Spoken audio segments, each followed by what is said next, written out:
Hello everyone, welcome to another Express Drives video, and this one is quite special as we have with us the all-new and much awaited Hyundai i20 today. Now, the i20 being an all-new car has an all-new design. It has multiple segment first features, a wide variety of powertrain options and many new features. Now, Hyundai claims that the new i20 will be a dominant player in its segment. Now, that's Hyundai saying what it would for every car that it makes and sells, but we are here to find out today the truth behind the potential of the new i20 and whether it is good enough to take on the likes of the Tata Altroz, the Baleno, Glanza and the Honda Jazz or not. Well, it's time to find out.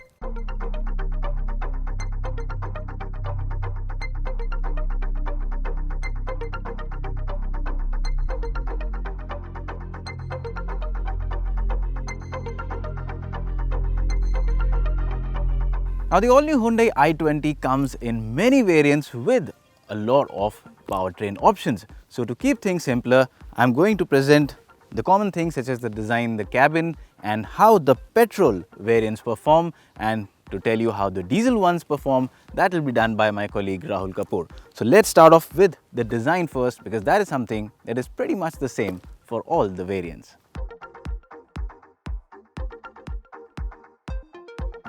As far as the design is concerned, the new Hyundai i20 looks unlike any of its present rivals. It looks as if the designers were given a block of clay and just swords and they were told to have fun with, and the result is quite striking. What you get is a design that has got sharp razor edges no matter what body panel you look at. It's got a low and hunkered down aggressive dynamic stance, and as a result of this, the all-new Hyundai i20 is presently one of the most energetic looking hatchbacks on sale. Now, while the new i20 is a sharp and a striking car to look at the same time, there are many things within its design that truly stand out and make it different from its rivals. Now, one of them is this nice looking black grille you see, and this is something that is not restricted only to the variant with the turbo engine which we are driving right now. So even if you're opting for the diesel or the 1.2 liter petrol motor, you will still get a black grille here with the same spoiler effect, albeit with a little different design. Of course, as you can see, the headlamps again with the DRLs look sharp. The edges around the fog lamps are nice. It's got a dual tone shade here with a black roof, and with the turbo variant you can also opt in for a white shade with a black roof. And of course, the striking parts on the side include these nice looking 16-inch diamond cut alloy wheels. If you opt for the sports variant, you will still get 16-inch alloy wheels but not diamond cut, but still an impressive design. The other good thing that really stands out about the i20 is the way its complete glass area, which is also known as the daylight opening, the DLO, has been designed. So while it is sharp and sleek to look at the same time, it has a lot of opening and it lets a lot of light filter inside the cabin, which of course gives it a nice effect. One of the most striking parts about the i20's design is at the rear, and those are the tail lamps. Now, these Z-shaped tail lamps look really sharp, and especially if you look at them when it is a bit dark. So these give the car a dynamic stance. Of course, the boot lid and the rest of the bumper, again like the rest of the design, have sharp creases all around. The only thing that I personally think could have been a little better is the chrome touch, which runs from end to end. Probably doing away with the chrome between the tail lamps could make the car look a little bit sportier.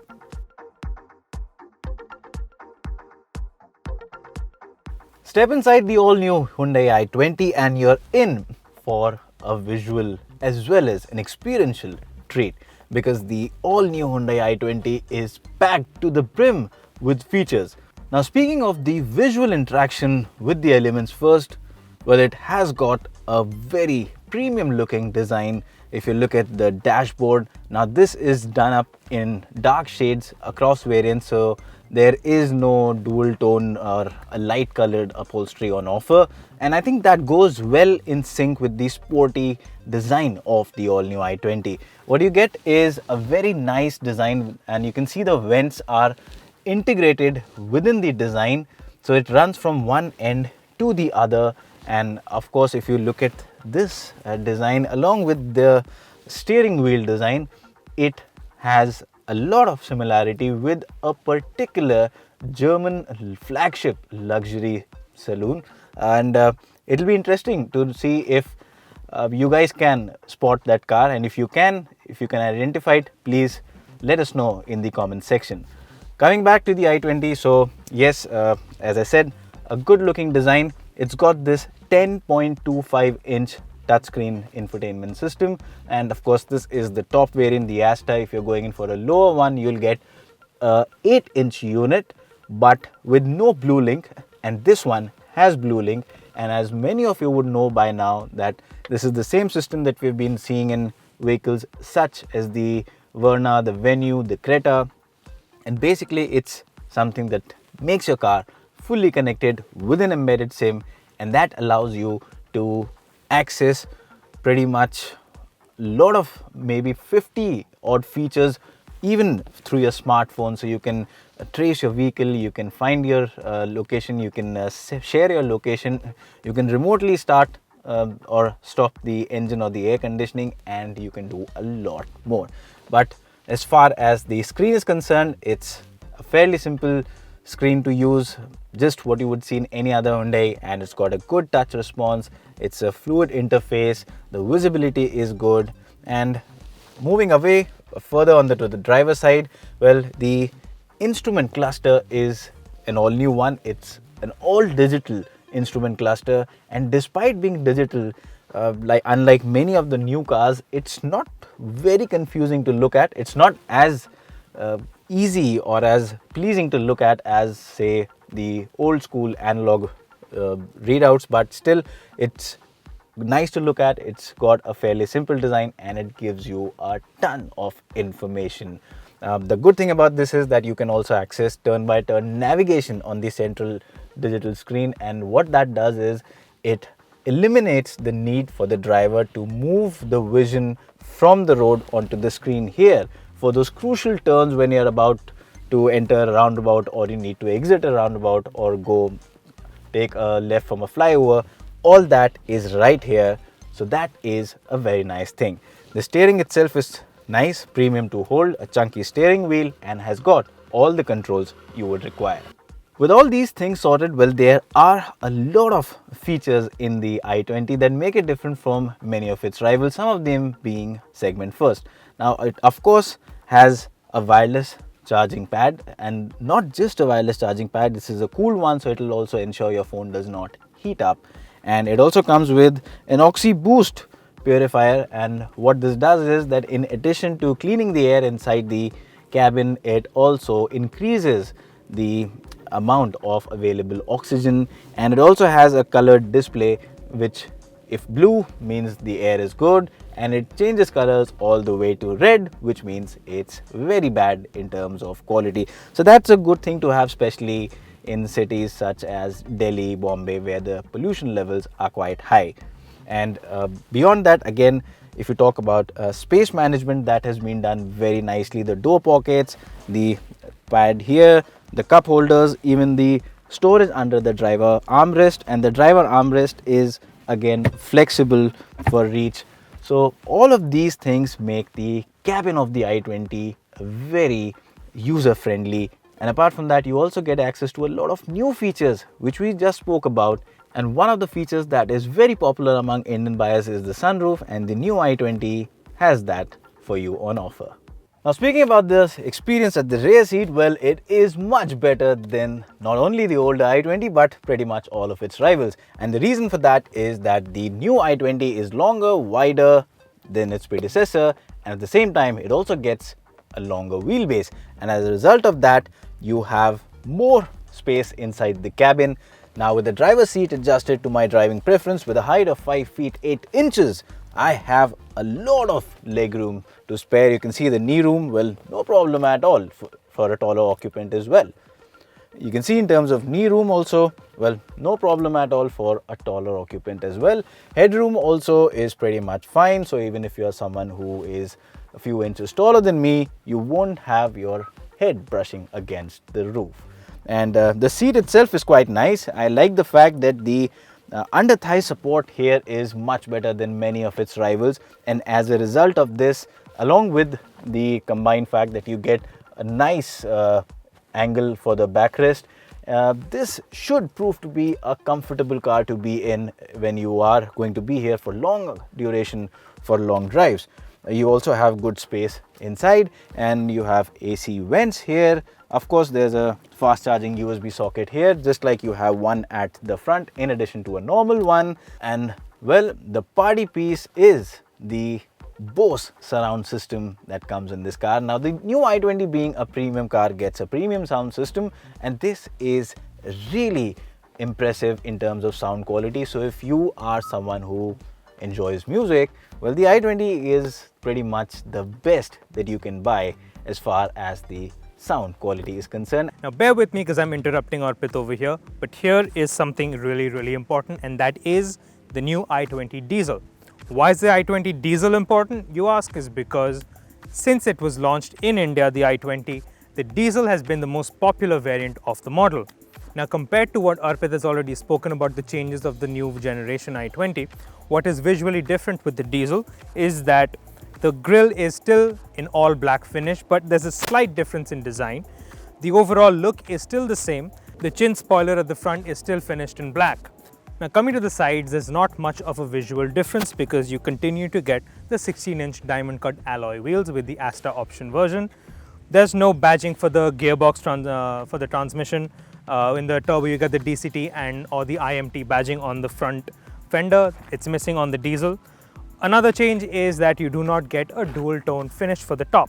So other than that, the car is pretty much identical from the front to the back, and apart from the subtle changes, that's pretty much it from the outside. Now let's take a look what's inside. Now, inside the cabin, the story is pretty much similar to what Arpit explained earlier with the turbo. Now, the only other changes that have been made to the cabin is that you do not get the red accents on the dash or the seats. You don't get the artificial leather seats. Here they're all fabric only. From behind the wheel, it's very evident that Hyundai's worked really hard on the refinement of the engines, especially this diesel one. Like, even if I'm revving it hard at about 2,500 RPM, 3,500 RPM, there's not much of a bother inside the cabin. It seems really nice and the refinement levels are very good. When it comes to handling the diesel with the added weight at the front, you can have a sense that the added weight has given the car a little more planted feel on the road. You can corner a little harder, you can turn the car in with a little more confidence compared to the turbo because it's a little lightweight at the front. Coming to the power output, the specs show that the i20 1.5 liter turbo diesel produces about 99 horsepower and 250 Newton meters of torque. How that's delivered, on the other hand, is another story. Now, the engine in the new i20 is borrowed from the Creta, but it's down on power, of course. But it's also a much lighter vehicle, so you don't really miss that power. With 99 horsepower also, the i20 is quite nippy. But the only gripe I have with the car is that there is no automatic option. This is only offered with a 6-speed manual, and I think that is quite a big of a miss at the launch at this moment. But we expect Hyundai to launch an automatic version of this engine soon enough, so that should be sorted. So sticking to the 6-speed manual that is being offered with the i20 diesel, there isn't any reason to complain because the shifts are smooth and short throws make it really nice to drive, and the clutch travel is also not too long, and the clutch is actually very light. So driving this in the city in any condition or even on the highway for long journeys, there isn't going to be any issue for anyone, in my opinion. Now, Hyundai hasn't just taken the engine and just cranked it up to as much as it wants to. They've also taken care of fuel economy. It is still the most powerful diesel engine in the segment. However, of course, it is also the most fuel efficient in its segment as well. And now that Rahul has already told you how the diesel engine in the new i20 performs, it's time to get a more detailed insight into how the petrol one does. Now, the 1.2 liter engine, if you look at it, well, it is pretty much the same as it was, but if you are going in for the CVT, which Hyundai calls i20, with that option you will get a slightly more the slightly higher power output of 88 versus 82 in the standard manual variant. But the star of the show today and in the entire i20 lineup is the turbocharged 1 liter petrol engine. And I see the star because the i20, even in its last generation, was always a car that stood out for a lot of things, including design. It had more features than most of its rivals throughout its life course. It had good amount of space, so it was pretty much on the top of every area. But one area where the i20 was never really the best at or excellent at was the driving performance. And that is something that Hyundai is trying to change with the new i20, and that's the reason why you get an all-new 1 liter turbocharged petrol engine with 120 PS of output. And you also get the option of choosing either a 7-speed dual clutch transmission for this engine, or you can go in for the IMT, which is your manual transmission but with no clutch. Now we are driving right now the dual clutch one, and I'll tell you, the engine from the word go is very nice. It's got nice low end grunt, and there is a bit of a turbo lag, but once you get past that and once you're say at about close to 1500 rpm, things get better. And once you cross about 1800 rpm, well, that's when the engine gets into its element, and that's when you get the surge of the acceleration. And well, with 120 PS, the new i20 is now the most powerful hatchback in its segment in the country. It eclipses the Polo GT2, and the power delivery is quite nice.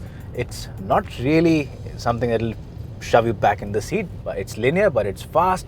It can be fun, and the company claims it goes to 9.9 seconds from standstill to 100. We will check that when we get the car for a detailed road test later, but yes, it feels as if it will do it in about 10 seconds. As far as the dual clutch transmission is concerned, fairly quick unit, not as quick as say a DSG gearbox, but again fairly quick, does the job well. The upshifts, downshifts happen at a quick pace, and if you are in the mood to have fun, well, it is a transmission that will not disappoint you. As far as high-speed performance is concerned, well, again, that is an area where the engine delivers well and above expectations, and it is not something that you would expect from a Hyundai, but Hyundai has changed their cars a lot over the last few years, and as a result, the i20 now is a genuinely fun car to drive. And finally, the i20 is also a hot hatchback. Well, that means it's not just fast in a straight line, but even around corners, it's much better than its predecessor, and it, owing to its new age construction, it is lighter at the same time, and it has a higher tensile strength, so that means you can chuck it around corners with a lot more confidence. The mechanical grip again is nice, and you have a lot of active safety systems continuously working to ensure that if you make an error, well, the chances of having a bad result will be quite less. So now with the fact established that the i20 is finally a fast car and hot hatchback, well, can it stop quickly as well? And it does. The braking has improved from the previous model, and as a result of that, in fact, Hyundai claims that the new i20 can stop in a slightly shorter distance than the older model, and for the same braking, the effort that goes in is significantly lesser. So yes, the brakes feel confident, and well, there's not much of a feedback, but then again, that's not something that Hyundai cars are known for.